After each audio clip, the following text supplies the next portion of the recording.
She thought it was just another night of babysitting, but by the time the parents returned, the house was quiet, too quiet. And the babysitter? She was never seen again. This is the real story of the babysitter who never made it out. Chapter 1. A Job in the Suburbs. It was a cool October evening in Houston, Texas, just days before Halloween. 18-year-old Lena Mitchell, a college freshman, was heading to the quiet suburb of Willow Creek to babysit for the Harpers, a wealthy couple she had met through a family friend. Lena had done dozens of babysitting gigs before. She needed the money to support her tuition and car payments. The Harpers seemed like decent people, polite, smiling, clean-cut.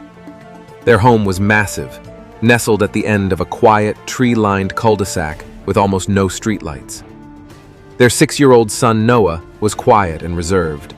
Mrs. Harper had said, "He's a sweet boy, but has a wild imagination. Don't worry if he talks about things like monsters or shadows. That's just his way of dealing with his dad working nights."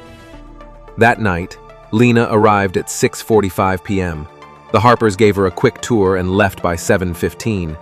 She was told to put Noah to bed by 8:30 and that the couple would be back by midnight. What she didn't know was that she would never see midnight. Chapter 2. The warnings begin. Lena microwaved some leftover mac and cheese and gave it to Noah, who sat quietly at the kitchen table, barely speaking. As he finished, he looked up and said, "He doesn't like it when new people come into the house." Lena laughed. "Who doesn't like it?" Noah stared at the ceiling. "The man in the attic." Lena paused, thinking it was just a kid's story. "Oh, scary. Should I go up and say hi to him?" Noah didn't smile. "He doesn't like jokes either." She brushed it off. Kids said weird things all the time. By 8:15, she put Noah to bed, tucked him in, and read him a story. But before she turned out the light, Noah grabbed her hand tightly. "If you hear knocking, don't open the door." "Why not?" she asked. "Because it won't be mommy or daddy, it'll be him. And once he sees you, you can't leave." Her stomach tightened, but she forced a smile and said, "You've got quite an imagination, Noah." He whispered as she closed the door, "You'll hear it. Everyone does." Chapter 3. The First Knock. 9:02 p.m. Lena was scrolling through her phone on the living room couch when she heard it. Knock, knock, knock, slow, heavy, from the back door. She froze. She hadn't heard a car or any footsteps outside. Through the glass door leading to the backyard, there was only darkness. She got up slowly and peeked through the curtain. No one was there. She locked the door, turned around, and almost screamed. Noah was standing silently behind her. "You looked, didn't you?" he said. "How'd you get out of bed?" she asked, heart racing. "He's watching you now," Noah whispered. She guided him back to his room, trying to ignore the chill crawling up her spine. Chapter 4. The Phone That Didn't Work. At 9:20 p.m., Lena decided to call her boyfriend. She didn't want to admit it, but something was off about the house. No signal. She tried connecting to Wi-Fi, but it kept asking for a password she didn't have. She picked up the house landline. No dial tone.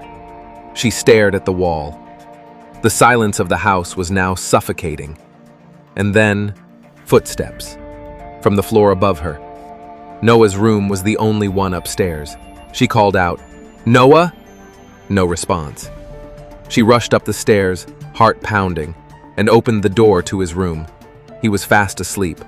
So then, who was walking upstairs? Chapter 5. The Man in the Mirror. She went to the upstairs bathroom, thinking maybe her mind was playing tricks.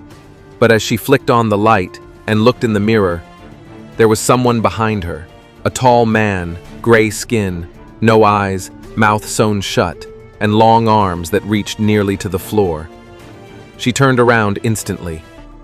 No one was there. Her hands were shaking now. She ran back to Noah's room, and he sat up in bed. He showed himself, didn't he? "Who is he?" Lena asked, trembling. "I told you. He lives in the attic. He's hungry, and he knows you saw him." Suddenly, loud thumping echoed from above, from inside the attic. Chapter 6. The Trapdoor. At 10:13 p.m., Lena found the pull string to the attic door in the hallway. She wanted to ignore it. She wanted to run. But she had to know. What if someone had broken in? She pulled it down slowly. The wooden ladder creaked.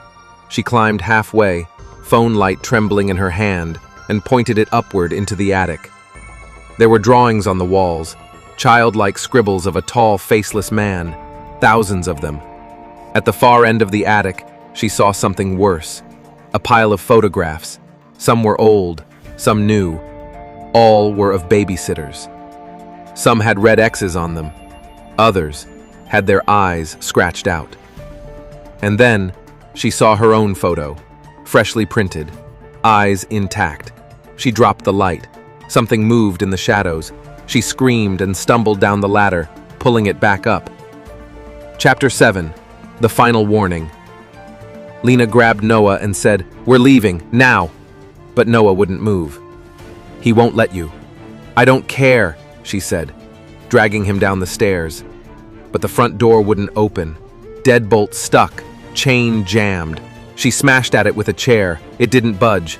The lights flickered. The living room TV turned on by itself, static. Then a face appeared, gray, hollow, sewn mouth. "Stay!" The voice gurgled through the speakers. Lena screamed and pulled Noah into the kitchen. Every door, every window locked. And then she heard it again. Knock, knock, knock. From every door in the house at once. Chapter 8. Midnight comes. 12:03 a.m. The Harpers pulled into their driveway. The house was dark. They opened the door and called out, "Lena?" No answer. They walked inside. The lights flickered once and then steadied. No sign of struggle. No broken furniture. Just silence. They found Noah sleeping peacefully in his bed. But Lena? Gone. Her phone sat on the kitchen counter. The attic ladder was down, and scrawled on the wall above the couch in black ash were the words, "I let her see me." The Harpers never spoke publicly about that night. But Noah? Noah still draws the tall man with no eyes. And he always adds a new babysitter to the drawing each time his parents hire one. Chapter 9. Epilogue. The Others. 3 years later, another babysitter, Emily Reyes, took a job on the same street, same house, same warning. By morning, she was gone too. And when police finally searched the attic, they found over 20 photos taped to the walls. Some dated back decades. All babysitters, all missing, all never made it out. In Houston's peaceful suburbs, where nothing bad is supposed to happen, one house holds a secret that devours anyone who dares to care for the child within. Some say it's cursed, some say the boy is the curse, but one thing is certain: babysitters never make it out.